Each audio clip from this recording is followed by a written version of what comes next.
Bear with me while I take you on a multi-part ride around the Swan River in Perth. And for the first section, we're going to go from the CBD down to the Mount Henry Bridge, and I call this going down to the appendix because the bit that looks like Florida, I guess, also looks like an appendix. So we're leaving Malcolm Street and getting down onto the main commuting route into the city, and that's for both cyclists and drivers. You can see down there is the where the freeways meet in this great big scar through the middle of the city. It's terrible 10-lane wide hole between the CBD and everything else, but there's been this cycle path next to it for a good 50 years or so, and this is just going to take us down to the Narrows Bridge. And this path was, well, like I said, it's been here for probably 50 years, originally constructed for pedestrians to take you down to this reclaimed area down the bottom where there's nice parklands, etc. But in the last decade or more, I guess, it's been conquered by cyclists. And the bike counters that are along here regularly, well, from what I could see looking at the statistics, this is where they get the bulk of people riding into the city.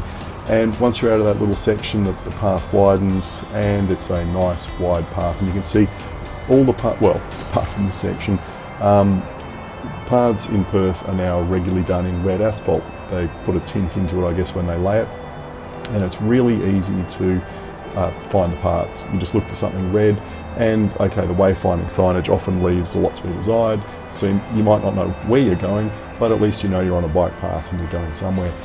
And this path, from where I started, goes for 10 kilometres, pretty much like this. If you think about that, that's 50% longer than a lap around the Bay Run.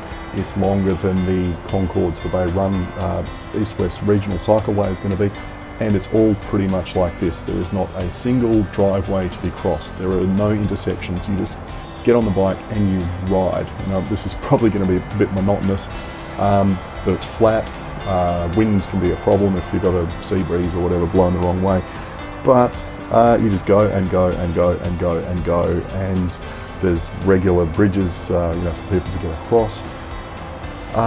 So you think about this, if this was going into the CBD in Sydney, it doesn't just take you to the edge of the CBD and just dump you on the road.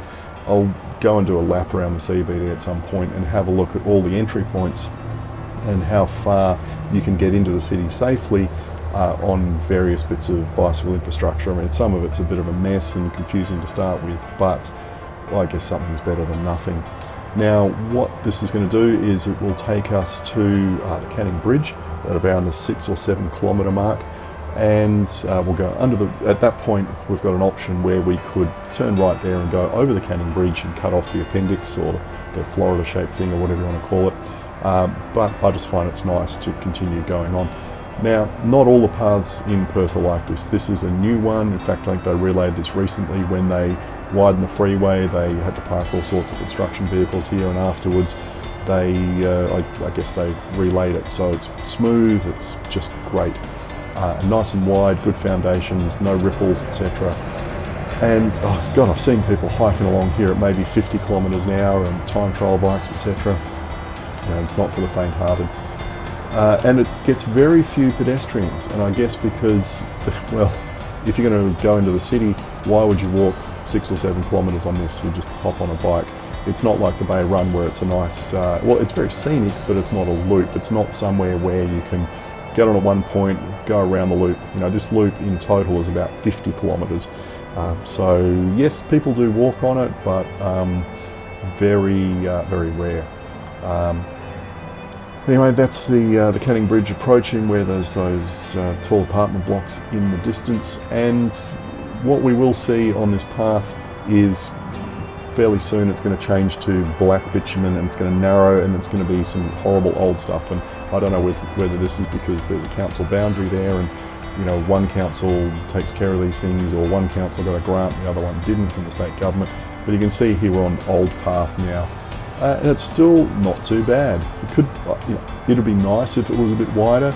It'd be nice if it didn't bend around so much and have these blind spots with trees and vegetation and stuff. But hey, it's a path, and it works, and it's good.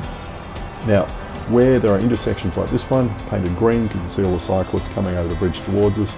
Got to be careful at T-junctions like that.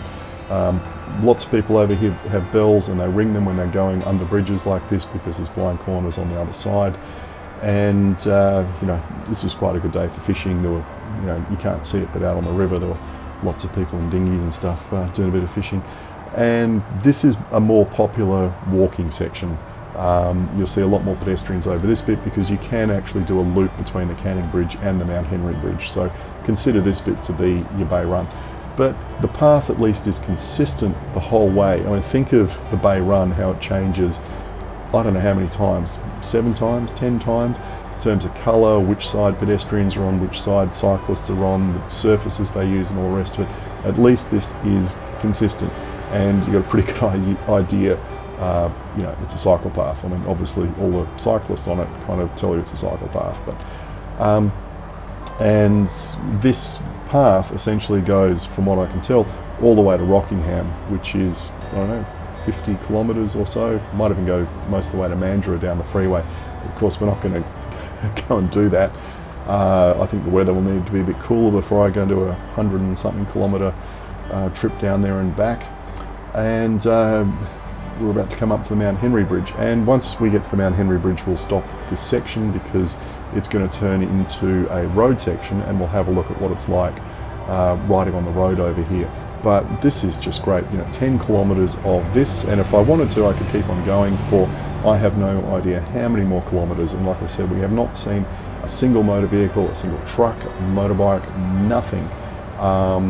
And you know, this infrastructure is very well used. And why is that? Well, it's safe, it's convenient. This section's not lit. It's probably one of the drawbacks of it.